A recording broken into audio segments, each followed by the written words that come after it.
جمال الوجود بذكر الإله وتصفو الحياة بنور هدى.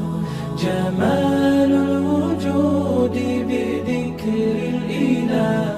برادران و خواهران افغانی عزیزم که در کشور دوست داشتنی افغانستان صدای برادرشون رو میشنوم، برادر و خواهرای عزیزم که و دوست داشتنی هم که در کشور تاجیکستان، این کشور عزیز و دوست داشتنیمون که واقعا دوستشون داریم، میزبانان خیلی خوبی بودن، ما 10 روز مهمانشون بودیم با ستار، واقعا حال و هوایی داشتن. برادران ازبکستانیمون، برادرانمون تو روسیه و هر کجای دنیا که هستن، امروز فضای مجازی واقعا نعمت بزرگیه. من راحت میتونم با برادرها و خواهرانم به زبانهای مختلف در هر کجای دنیا صحبت بکنم. دوستتون داریم، احبکم فی الله.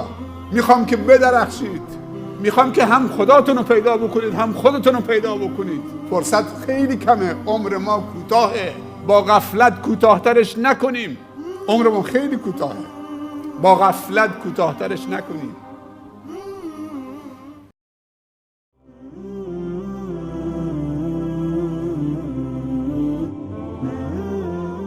بزرگی با معصیت خدا نیست،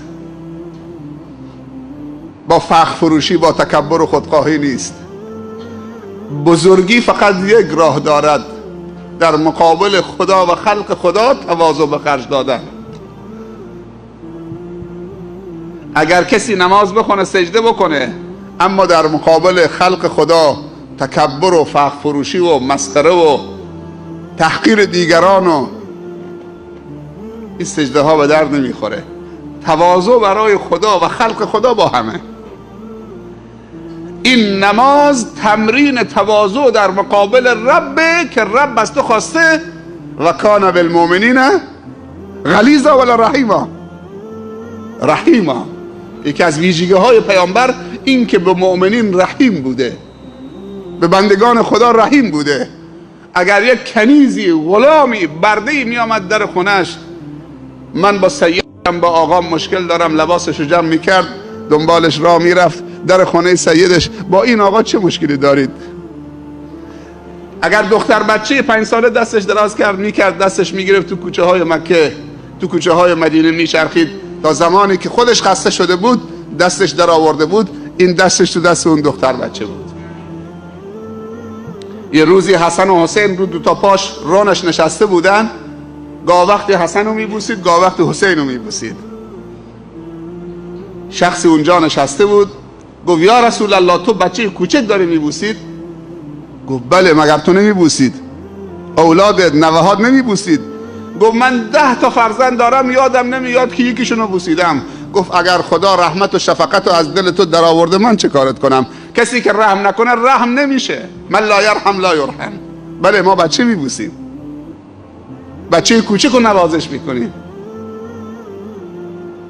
بعض از صحابه بچه ها با آب بینیشون به بغل میگرفتن. آب بینی بچه همینجور سرازیره.